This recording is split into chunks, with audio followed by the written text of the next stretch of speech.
Para sa ating ika-6 na biyaheng pampasko ngayong taon, dadayo tayo sa tuna capital ng bansa, sa General Santos City.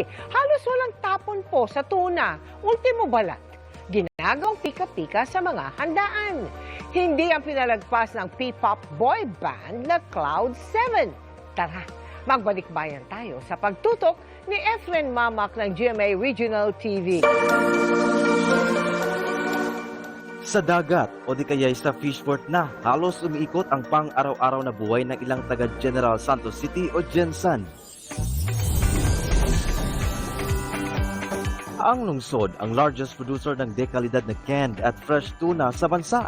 Kaya ito ang tinaguriang tuna capital of the Philippines. Pero pagpasok ng buwan ng Disyembre, ang ilan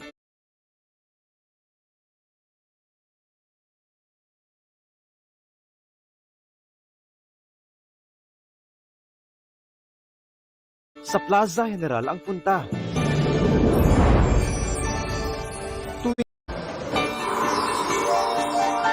Pero pagpasok ng buwan ng Disyembre, ang ilan sa Plaza General ang punta.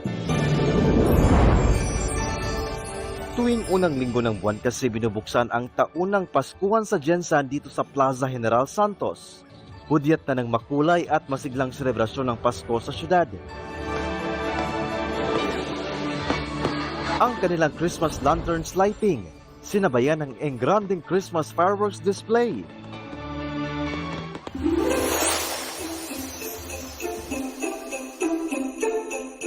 Mayroon ding iba't ibang nagliliwanag at makukulay na pamaskong pailaw.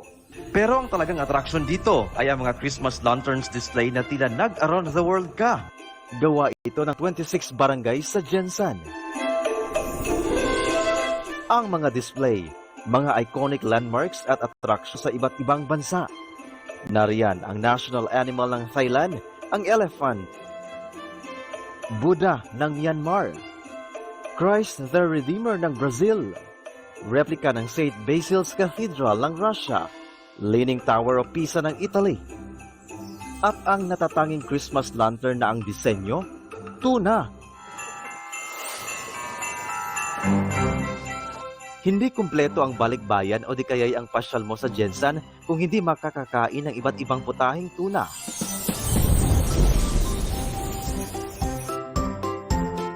Pero may isang parte ng tuna na hindi madalas pinapansin, ang balat.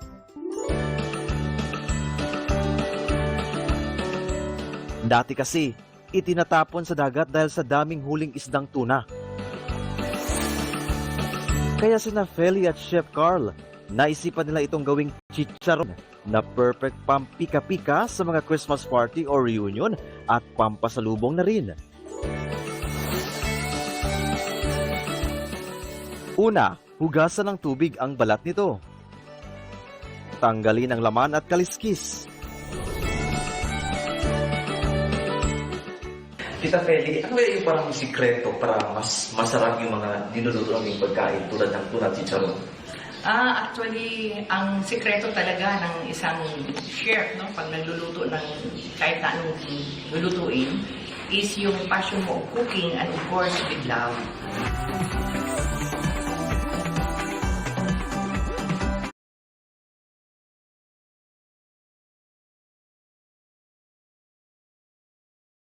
Ren, tikman mo ang sarap ng crunchy Elaine's tuna chicharon ng Gensan. Tikman natin. Ang sarap. Ang ating tuna chicharon ay ipapatikin natin sa sparkle artist na Cloud7 na nandito sa Gensan. Papasa na ito sa kanila.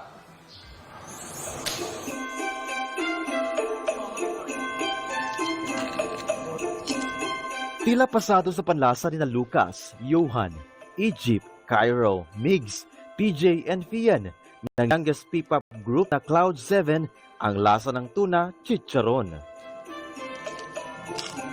Pwede itong ulamin pa rin. Sarap. Gusto ko ng kanin. Ganito ang Pasko, Pasko ng Pilipino. Ganito ang Pasko, magkakasama tayo.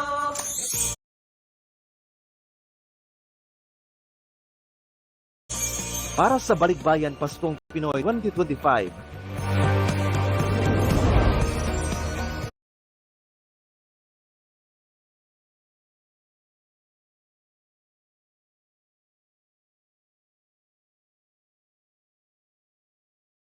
ako si Efren Bama ng GMA Regional TV, nakatutok 24 oras.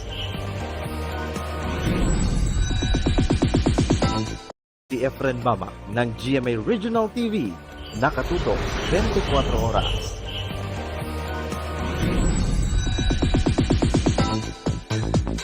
New Year, new Alden Richards ang mapapanood sa kanyang first ever international film.